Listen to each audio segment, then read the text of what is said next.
أعوذ بالله من الشيطان الرجيم وكذلك أنزلناه قرآنا عربيا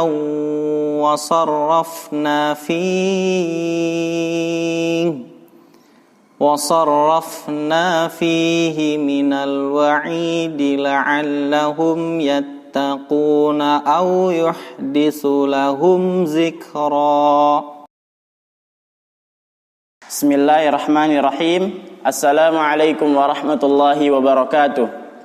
Innal hamdalillah nahmaduhu wa nasta'inuhu wa nastaghfiruh wa na'udzu billahi min shururi anfusina wa min sayyiati a'malina may yahdihillahu fala mudhillalah wa may yudlilhu fala hadiyalah. Asyhadu an la ilaha illallah wa asyhadu anna Muhammadan abduhu wa rasuluh la nabiyya wa la rasula ba'dah. Amma ba'du. Anak-anakku sekalian, alhamdulillah di bulan Ramadan ini kita masih bisa melaksanakan puasa seperti biasa. Akan tetapi mungkin di bulan Ramadan ini kita ada sedikit perbedaan. Yang biasanya kita sholat tarawih berjamaah di masjid, sekarang kita sholat berjamaah di rumah. Akan tetapi walaupun demikian, jangan sampai kita bermalas-malasan dalam melaksanakan ibadah kepada Allah Subhanahu wa ta'ala. Dan jangan lupa di bulan Ramadan untuk memperbanyak zikir dan membaca Al-Quran.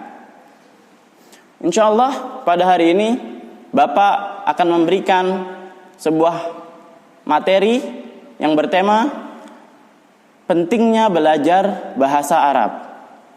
Nah, sebagaimana yang telah menjadi keyakinan dalam diri kaum muslimin bahwa jalan yang memberikan kita jaminan keselamatan di dunia maupun di akhirat dan kenikmatan Islam adalah Al-Quran dan As-Sunnah. Dalam sebuah hadis Rasulullah sallallahu alaihi wasallam bersabda, "Taraktu fikum amraini lan tadillu ma tamassaktum bihima, kitaballahi wa sunnatu nabiyhi."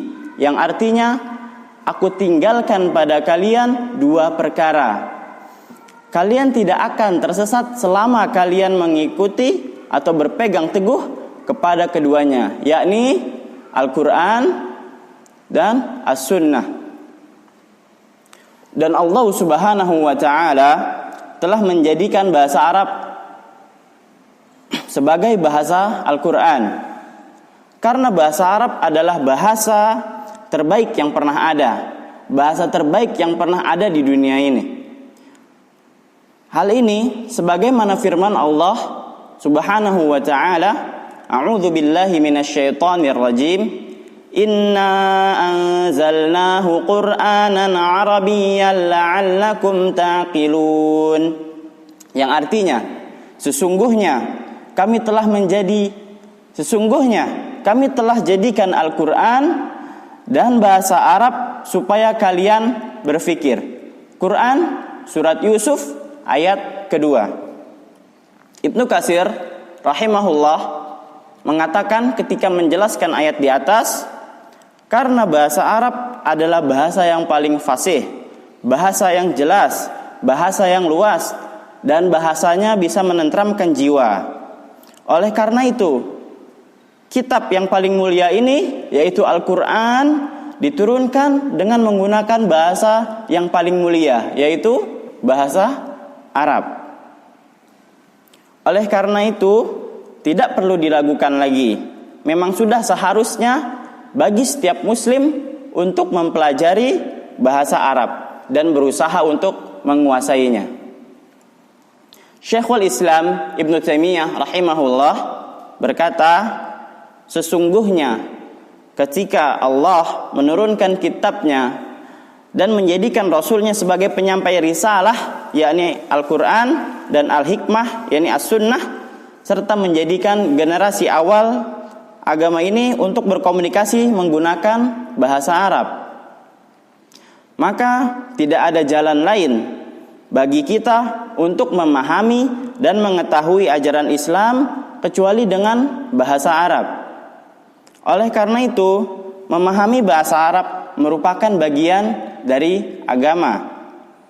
Keterbiasaan berkomunikasi menggunakan bahasa Arab akan menjadikan kita mudah untuk memahami agama Islam dan menegakkan syiar-syiarnya, serta memudahkan mencontoh kaum muhajirin dan ansor ketika mereka melakukan amalan-amalan mereka.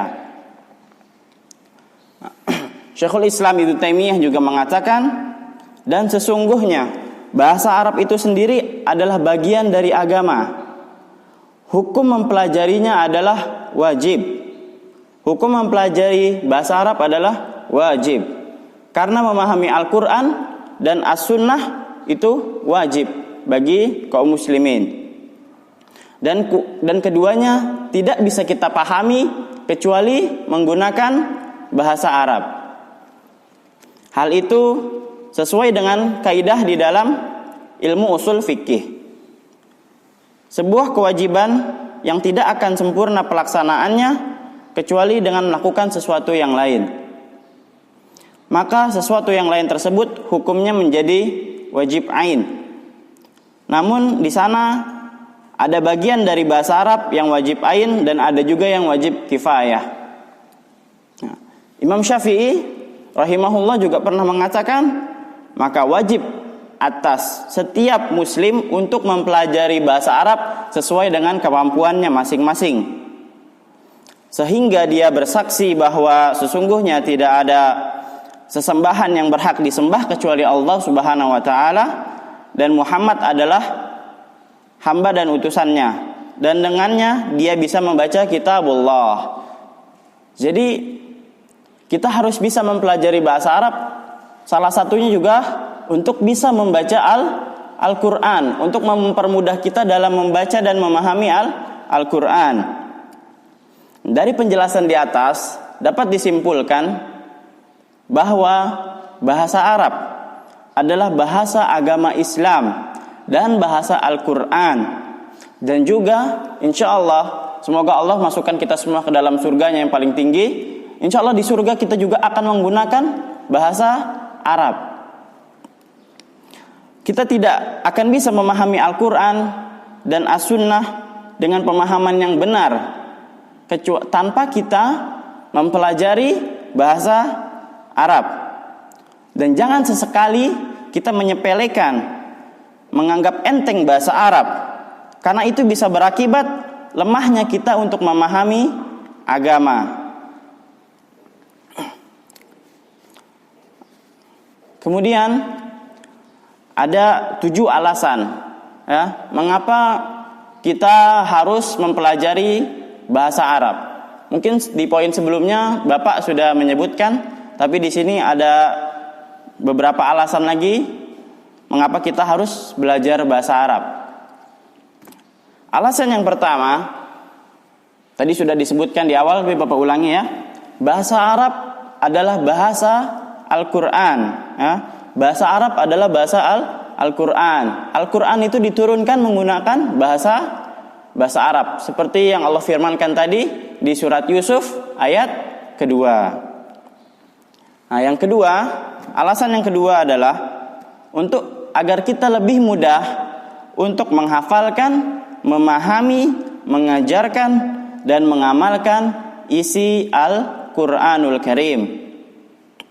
Kemudian yang ketiga, orang yang faham bahasa Arab, terutama paham kaidah-kaidah ilmu nahu, akan semakin mudah untuk memahami Islam daripada yang tidak mempelajarinya sama sekali.